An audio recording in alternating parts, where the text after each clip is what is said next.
yaitu kitab suci Al-Quran. Apapun segala apa saja yang berbau dan berhubungan dengan kitab suci Al-Quran, maka dia menjadi mulia. Seorang anak yang hafal Quran, yang baca Qurannya bagus, dia menjadi mulia. Bahkan tidak sedikit ada orang jenazah yang dia itu ternyata adalah orang baik dan hafal Quran, sudah puluhan tahun kemudian digali, tapi ternyata kain kafan masih utuh. Itu artinya adalah janji Allah Subhanahu wa ta'ala. Kalau orang yang hafal Quran, maka kemudian tanah itu, cacing itu, belatung itu tidak akan pernah berani untuk menyentuh daripada tubuh orang yang hafal Al-Quran. Ma'asyiral muslimin rahimakumullah. Maka dalam kesempatan yang baik ini, ada baiknya untuk kita renungkan kembali apa yang terjadi dengan kitab suci Al-Quran. Ibu yang saya hormati, permulaan ayat suci Al-Quran, adik-adik ada yang tahu surat apa? Ayo dengerin. Surat apa pertama turun? Ayo. Ada hadiahnya. Nanti dari Bang Toto. Ya. Surat apa yang pertama turun? Yaitu surat Al-Alaq. Ayat 1 sampai dengan 6. Bismillahirrahmanirrahim. Iqra bismi rabbikal ladzi khalaq. Khalaqal insana min 'alaq. Iqra wa rabbukal akram alladzi 'allama bil qalam. 'Allamal insana ma lam ya'lam. Itu adalah ayat yang pertama turun. Ayo, di mana Nabi Muhammad SAW ketika itu? Ada di mana, Bu? Nabi Muhammad SAW sedang berhalwat, sedang menyendiri. Karena zaman itu zaman jahiliyah, orang-orang Arab itu mabok-mabokkan, main perempuan. Untung belum ada handphone waktu itu. Mereka kemudian pokoknya senangnya perang, senangnya berantem dan segala macam. Maka kemudian Nabi Muhammad mengasingkan diri dan sering berdiam diri di sebuah gua yang namanya adalah Gua Hiro. Dia sebuah bukit yang kemudian berada di sebelah utara kota Mekah. Lalu kemudian melalui malaikat Jibril datang kepada Nabi Muhammad SAW. Pada tanggal berapa itu? Tanggal berapa? 17 Ramadan. Tahunnya adalah 610 Masehi. Persis Nabi Muhammad SAW ketika itu berusia 40 tahun.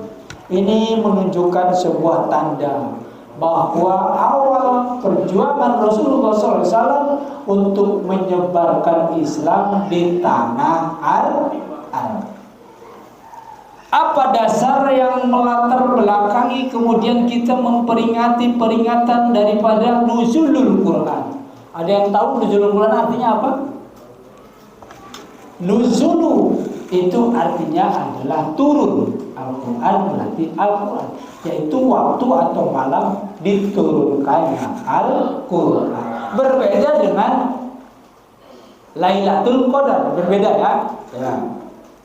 Yang pertama adalah surat Al-Fajr yang tadi saya ulang-ulang itu. Inna anzalnahu fi lailatul qadr. Semua. Wa ma adraka ma lailatul qadr. Lailatul qadri khairum min alfi syahr. Tanazzalul malaikatu war-ruhu fiha bi'izni rabbihim min kulli amr. Salamun hiya hatta matla'il fajr. Itu salah satu dasarnya. Kemudian yang kedua ada juga yaitu tafsir surat Al-Anfal ayat yang ke-41 yang berbunyi Bismillahirrahmanirrahim. In kuntum amantum billahi wa ma anzalna ala abdina yaumal furqan yaumal taqal jam'an. Jadi demikian jika kamu beriman kepada Allah dan kepada apa yang kami turunkan, kata Allah Subhanahu wa ta'ala. Kepada siapa? Kepada hamba kami yang bernama Nabi Muhammad SAW pada hari Furqan. Apa itu hari Furqan? Hari Furqan adalah Yaumal Taqal Jam'an, yaitu hari di mana bertemunya dua pasukan. Boleh jadi ketika itu memang mungkin sedang berperang. Ada dua pasukan yang kemudian saling bertemu, dan disitulah kemudian Al-Quranul Karim itu turun. Adik-adik, siapa yang tahu bagaimana Al-Quran itu diturunkan? Kalau dengerin tuh cuma baca bawa buku doang, tapi kemudian gak didengerin, malah kesana kemari. Ayo, siapa yang tahu diturunkannya Al-Quran bagaimana? Ada berapa tahap? Al-Quran diturunkan dengan dua tahap. Tahap yang pertama adalah Al-Quran dari Ars, dari Lauhil Mahfuz, diturunkan ke langit dunia. Itu yang pertama. Berapa banyak? Seluruh Al-Quran yang terdiri dari 114 surat dan 6.666 ayat. Turunin. Kemudian tahap kedua adalah dari langit dunia, Al-Quran itu kemudian diturunkan melalui wahyu kepada siapa? Nabi Muhammad SAW. Melalui siapa? Malaikat Jibril kepada Nabi Muhammad SAW. Pertanyaan saya adalah, itu Al-Quran diturunkan kepada Nabi Muhammad itu sekaligus apa berangsur-angsur? Ya, berangsur-angsur. Duduk yang benar itu kamu dulu. Berangsur-angsur apa sekaligus? Berangsur-angsur, sesuai dengan kebutuhan, sesuai dengan situasi dan kondisi. Dan maka dari itu selama 23 tahun 10 tahun turun di Mekah dan 13 tahun itu di Madinah. Nabi Muhammad SAW sangat akrab bertemu dengan malaikat Jibril ketika kemudian menyampaikan wahyu. Maka kemudian ketika wahyu itu diturunkan, Nabi Muhammad SAW sedang berada di Mekah. Ada berapa surat? Ayo, siapa yang tahu? Ada 86 surat yang turun di kota Mekah. Maka surat-surat yang turun di kota Mekah disebut dengan surat di luar Makkiyah. Dan kemudian surat-surat yang turun di kota Madinah itu jumlahnya adalah 28. Ya, 28. Surat-surat yang turun di kota Madinah dinamakan surat Madaniyah. Pinter. Lalu kemudian ayat-ayat yang turun di Mekah itu biasanya adalah berisi tentang akidah dan tauhid, tentang keesaan Allah Subhanahu wa ta'ala. Tetapi kaum muslimin dan muslimat, ketika Nabi Muhammad SAW itu berada di Mekah, itu Nabi Muhammad mendapatkan embargo, mendapatkan satu pertentangan, bahkan juga adalah ancaman. Ya, jadi tidak aman. Maka kemudian diperintahkanlah Nabi Muhammad dan para sahabatnya untuk pergi ke tempat yang lebih aman, disebut dengan hijrah ke kota Madinah. Dan ayat-ayat yang diturunkan di kota Madinah itu sudah bergeser, tidak lagi tentang akidah, tidak lagi tentang tauhid, tetapi adalah tentang syariat, tentang muamalah, bagaimana kita bergaul, bagaimana kita berkeluarga, dan hukum-hukum Islam. Hukum Islam ada berapa? 5. 1. Hukum Islam ada 5. Wajib, terus sunnah, makruh, haram, dan mubah. Itu hukum-hukum Islam. Itu diturunkan kebanyakan adalah di kota Madinah. Saya ulangi. Jadi Allah menurunkan wahyu. Al-Quran diturunkan kepada Nabi Muhammad berapa tahun tadi? Lupa lagi. Berapa? 23 tahun. 10 tahun di Mekah dan 13 tahun di Madinah. Oke, sekarang betulan Bang Toto yang dapat yang bisa jawab dikasih hadiah. Tuh, ada sih duit tapi gak banyak. Saya lupa. Tuh, siapa? Ayat yang terakhir turun. Ayo, ngatur. Ya. Ngatur lu. Apa itu? Bang Toto, ada receh enggak? Ada receh enggak? Ayo, ayat yang terakhir turun, ibu-ibu boleh? Masih nih. Mana ngatur? Ada enggak? Ada receh? Enggak ada. Hah? Ada yang tahu? Ada sini, ada yang tahu enggak? Oke, kalau gitu saya kasih tahu lagi. Masya Allah.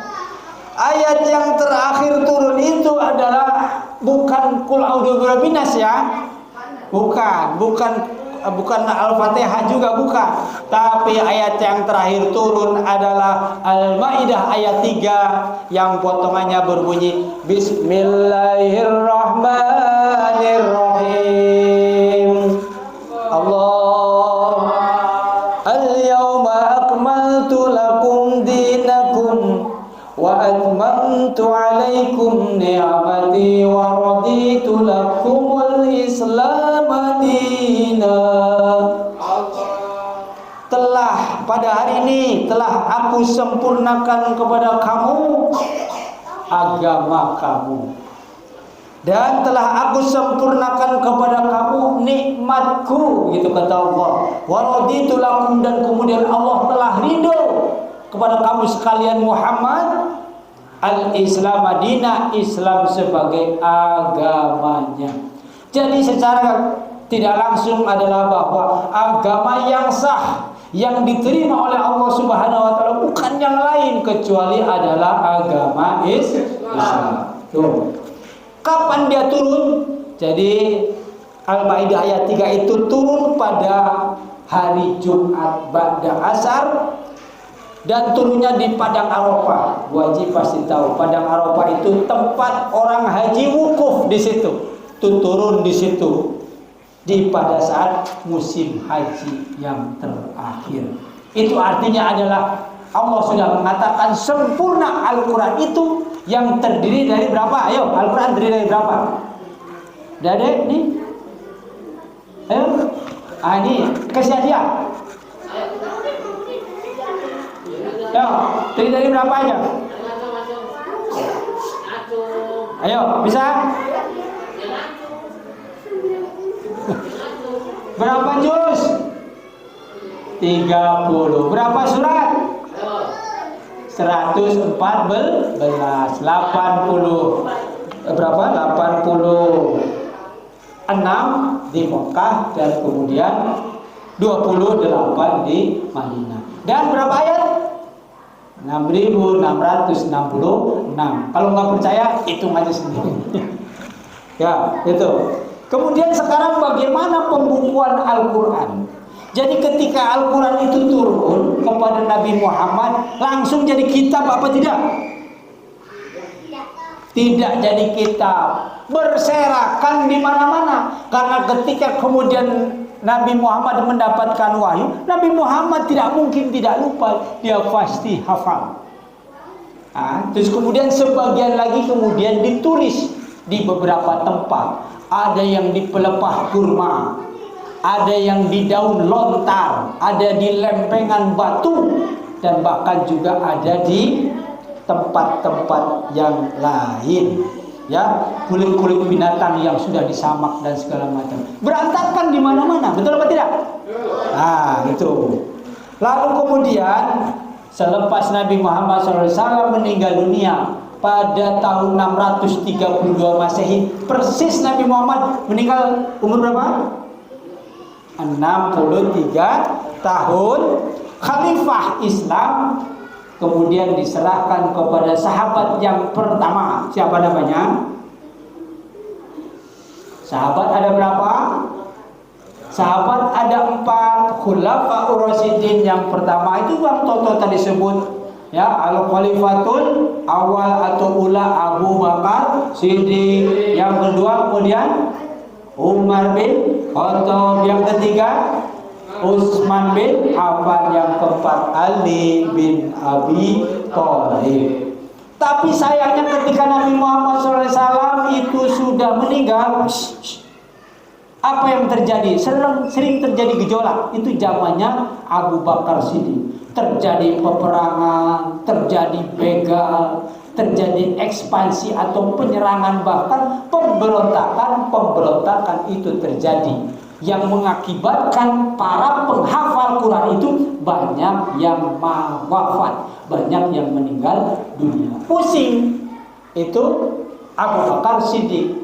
Kemudian muncullah sebuah ide brilian, bagaimana kemudian kalau seandainya para penghafal Quran ini sudah tidak ada semua, maka akan habislah Al-Quran. Maka kemudian sahabat Nabi yang bernama siapa? Yang disuruh untuk menulis Al-Quran? Halo? Siapa namanya? Zaid bin Sabit. Dijadikanlah dia pimpinan proyek untuk mengadakan atau melakukan pembukuan terhadap Al-Quran yang berserakan di mana-mana sebanyak 6.666 ayat. Dan Al-Quran yang kemudian sekarang beredar ini sudah enak. Dulu Al-Quran begitu turun tidak ada titik-titiknya. Coba bayangan, wul gitu aja. Sak di mana, ya di mana, titik, gak ada titik. Bingung apa tidak? Bingung. Kemudian disempurnakan lagi menjadi ada kasroh, ada fathah, ada dhammah, ada tasdid dan segala macam. Itu masih bingung juga. Dan sekarang yang beredar itu adalah model Utsmani, sehingga kemudian orang mana saja itu akan bisa membaca Al-Quran, sedangkan artinya diterjemahkan ke dalam bahasa daerah masing-masing. Sekarang siapa yang tahu apa tujuan daripada diturunkannya Al-Quran? Ayo, ayatnya ayat apa? Buat apa Al-Quran kemudian diturunkan? Saya kasih bocoran 185 surat Al-Baqarah. Ibu, Bismillahirrahmanirrahim. Syahrul Ramadan alladzi unzila fihi al-Quran hudan lin-nasi wa bayyinatin minal huda wal furqan. Ada 3 pokok kenapa kemudian Al-Quran diturunkan. Yang pertama adalah sebagai petunjuk untuk manusia, bukan hanya orang Islam. Makanya kemudian Irene Handono, dia seorang aktivis gereja, kemudian masuk ke dalam Islam gara-gara kemudian mau mempelajari Al-Quran harusnya dari sebelah kiri, tapi kemudian dari kanan. Yang dibuka adalah surat Al-Ikhlas. Dia sedang galau bagaimana Tuhan katanya Esa, tapi kemudian 3. Disitulah kemudian Qul huwallahu ahad. Jadi Al-Quran itu adalah petunjuk bagi manusia. Maka kemudian banyak sekali orang-orang kafir, orang-orang yang non-muslim akhirnya kemudian masuk ke dalam Islam setelah dia mempelajari Al-Quran. Yang kedua adalah penjelasan atas petunjuk-petunjuk. Jadi tidak ada istilah kemudian agama Islam itu ribet, detil sedetil-detilnya, lengkap selengkap-lengkapnya, merupakan jawaban dari setiap sebuah persoalan, merupakan solusi dari setiap permasalahan hidup dan kehidupan. Itu Al-Quran. Dan yang ketiga adalah sebagai Al-Furqan. Al-Furqan apa artinya? Pembeda. Ini boleh, ini tidak boleh. Ini halal, ini haram, ini baik, ini buruk dan segala macam. Itu ada karena ada Al-Quran. Lalu kemudian ada beberapa lagi, tapi langsung saja saya bertanya satu lagi, siapa yang bisa saya kasih hadiah? Anak-anak. Ayo, tadi Al-Quran berisi berapa? Apa aja isinya? Al-Quran isinya apa saja? Ini. Ada 30 ayat. Yo. Apa? Ayo sini. Masa nggak ada? Bapak. Ayo. 30 ayat. Nih, pada tahu nggak nih? Nggak tahu semua. Saya ulangi ya. Nih, sini. Bi, sini. Sini. Mau hadiah nggak sini? Sini. Ayo sini. Sini. Prima sini. Prima. Sini. Sini, kasih ini. Pikir. Suruh baju aja nggak mau. Sini. Ayo sini. Maju nggak berani anak, masya Allah. Siapa yang bisa sini maju? Bisa nggak? Ayo sini, kamu sini. Bisa nggak? Mana? Bisa nggak jawab? Udah maju. Di sini, sini.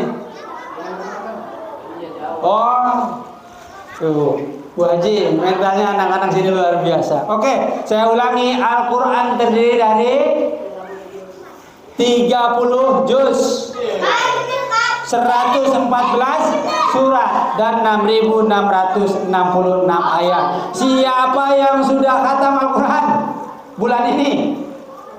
Bu Haji, saya hari ini 5 juz, Bu. Gara-gara ada program dari Kementerian Agama. Saya minta tolong Pak Toto, nggak ada yang ini. Coba bayangkan, saya 3 kali khatam, Pak. 3 kali khatam, tapi ada 30 orang. Ini saya di mana aja? Tidak di sini aja. Lalu kemudian tuh anak-anak DTA saya minta tolong 1 juz. Kemudian saya kirim ke Kemenang. Alhamdulillah. Ibu yang saya hormati, jadi ketika Al-Quran dibaca itu adalah merupakan sudah semestinya.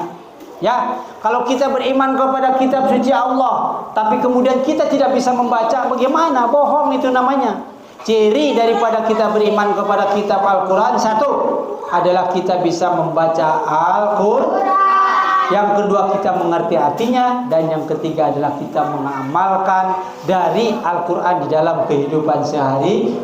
Maka dari itu, ibu, bapak hadirin yang berbahagia, jangan sampai anak-anak kita tidak bisa mengaji dan tidak bisa membaca Al-Quran, karena akan ada penyesalan yang tiada tara di hari kemudian. Amin, amin, ya Rabbal Alamin. Kesimpulan akhir, marilah dengan momentum nuzulul Quran kita kembali kepada Al-Quran. Karena Nabi Muhammad SAW bersabda, Bismillahirrahmanirrahim, taraktu fikum amroini lan tadilu matamasaktum bihima kitab Allah wa sunnat Rasul.